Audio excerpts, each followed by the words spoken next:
હે નથું, આ સીવીટીનું તને કેમ લાગે? મને કાંઈ બહુ ભવિષ્ય લાગતું નથી, પણ હવે બધા હકારે જાય છે. સહન શક્તિ અને ક્રોધ ઉપર જો કાબુ મેળવવો હોય તો સીવીટી કરાય. આ તો એ વાત સાચી તારે. સહન શક્તિ અને ક્રોધ ઉપર જો કાબુ મેળવવો હોય તો સીવીડી લેવાય. એ વાત સાચી તારે. કારણ કે માર્કેટને હાવ ઓલું કરી નાખ્યું, ડાઉન જેવું. કારણ કે હાસા ઈરત ખોવાઈ જ ગયા એવું થઈ ગયું હાવ. એ આ બધું ઓર્ડર ઉપર હાલે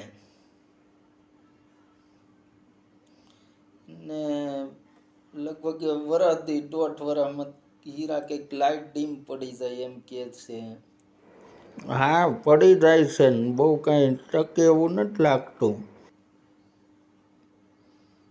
તે એવું છે ને મને તો એવું લાગે છે કે આ બધું હાડિયુંમાં ન સોંટાડે હીરા. હાડીઓમાં શું, બકલમાં, ચપ્પલમાં, બ્રેસલેટમાં બધે સોંટાડશે. આ મંદી તે જો ને કેવી હાવ ભયંકર ભાવ તોડતા જાય સાવ. હા ને મોંઘવારી વધતી જાય છે, એવું છે બધું. પેલા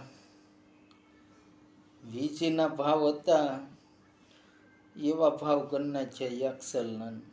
એમાં શું છે કે એના હીરાના ભાવ ન ઘટવા જોઈએ, મજૂરી કાપે જવું એનું એક લક્ષ્ય જ હોય છે, એવું છે.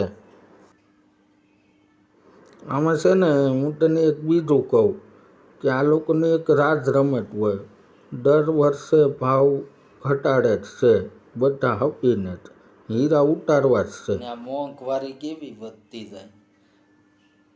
જ્યાં જોવો ને 2 રૂપિયા ને 5 રૂપિયા ને એમ ભાવ વધતા જ જાય છે. ને આમાં કાંઈ વધતું જ નથી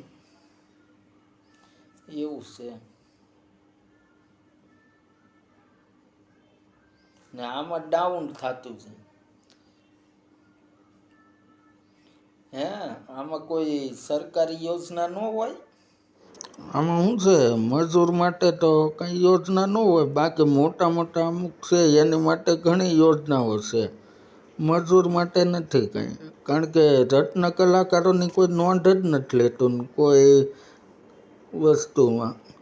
આમાં તો કોઈ એવી યોજના જ નથી ડાયમંડ વાળા માટે. નથી, એલા હું તને કહું ને, કોઈ નોંધણી નથી કરતું